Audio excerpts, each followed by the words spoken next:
Ultimately, your purpose as a manager is going to be defined on how you help them to achieve their goals, because if they achieve their goals, you achieve yours. And this week is all about motivating and empowering people through the art of goal setting. Now, going back to what we were talking around culture, this is very, very significant. Because if you focus on tasks with your staff, you'll find that it doesn't really motivate them. People don't get motivated simply by doing things.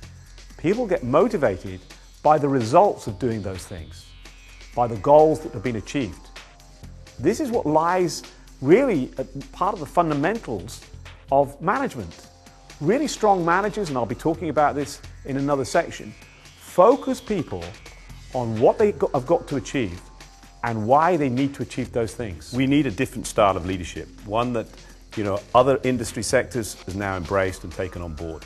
We can no longer have a directive style which just says, because I'm the boss, I'm going to tell you what to do and you're going to do it. Because our societies don't work like that anymore. We've got to empower people. We're also in the service industry.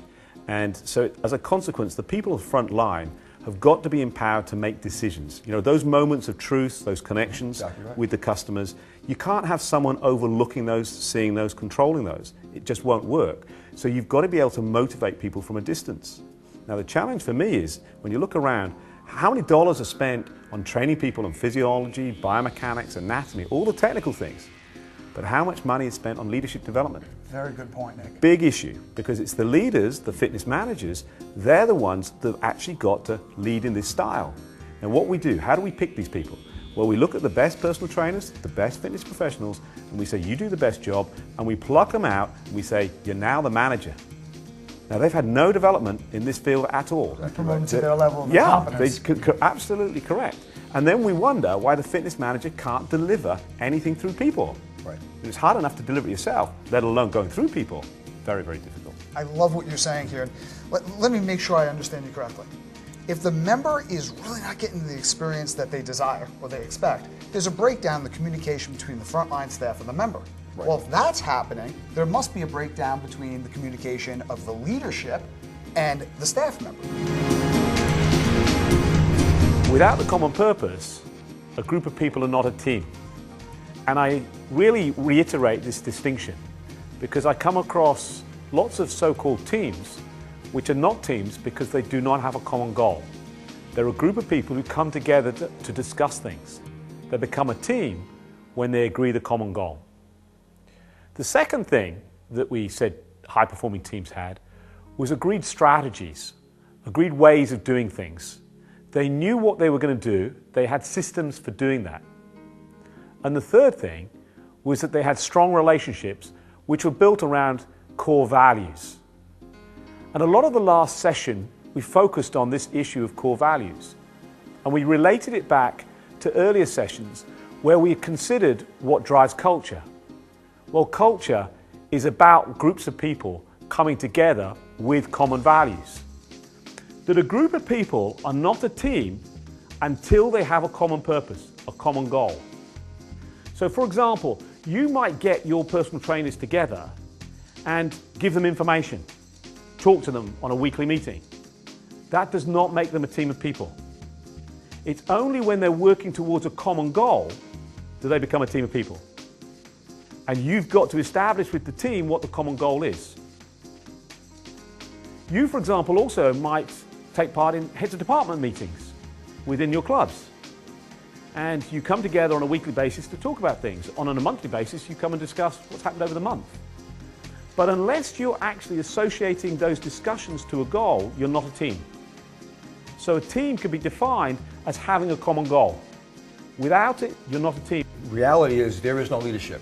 The reality is there is no coaching. The reality is there is no engagement. That's a basic problem. So our situation is that we go into a club, we're asked by the owners, what can you do to help me solve my problem? We go in, we evaluate, we assess.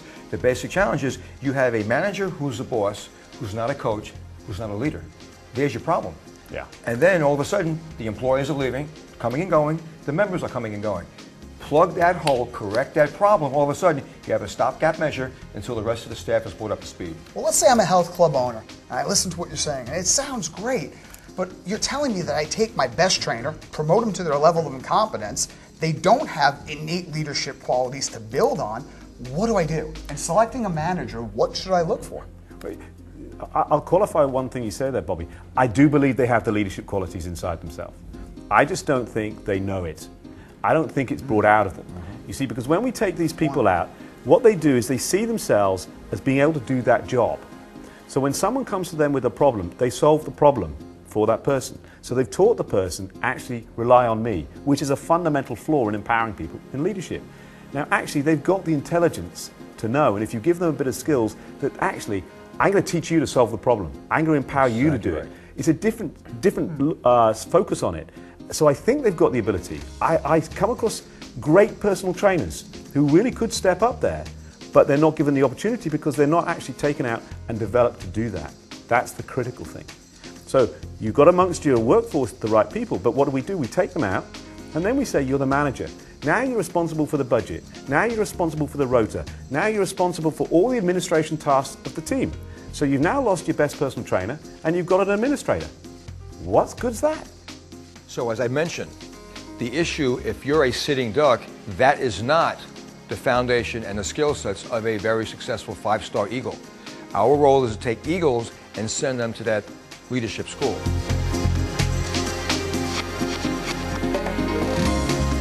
Well, if they're trying to solve problems for people, it's indicative of the fact that at some level they have good intentions. Yes, but you can't take intentions to the bank.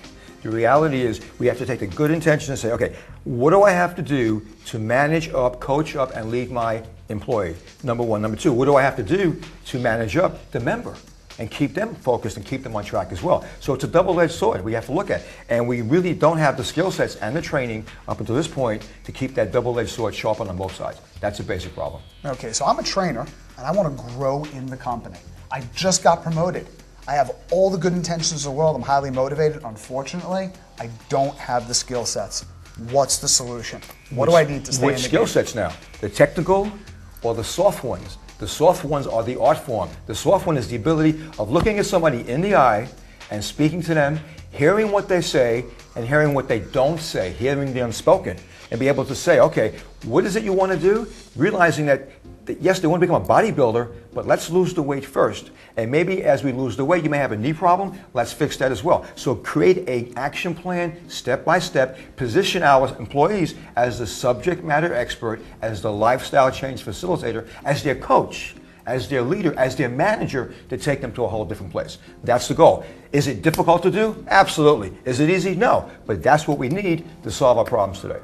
Now, I don't want to oversimplify this because I know there's a lot of stuff I'm getting here. And if I hear you correctly, Bob, there's a lot I need to know. Right. It's not a matter of, okay, right, well, I need this. There's an array of skill sets I require. What are 2 to 3, if we could just sum that up, 2 to 3 skill sets that every leader absolutely must have? Woo! That's a complex question. So I would start it off, I would say the ability to engage, the ability to be sensitive, the ability to make someone feel comfortable, and great empathy skills. Now those are all soft skills. Those are skills we don't focus on. Can we say emotional intelligence? Absolutely, exactly. And without that, you can have the great technical skills, which are black and white, but you're very weak in that gray area. And the gray area is what engages, what keeps, and what refers. So let's sum this up. Well, very similar to that, I'd say the other skill is about getting people to solve problems for themselves. Yes, agreed. Because then they become self-reliant. Our job, your job as a manager, you must be held accountable. And as the manager, guess what? You have to hold your team members accountable as well. And guess what else? They, the team, the employees, must buy into the process as well. How do we do that? That's why you're here. We're here to offer you total solutions to solve our basic day-to-day, month-to-month, year-to-year operational, financial, organizational problems. We have to proactively manage the member experience.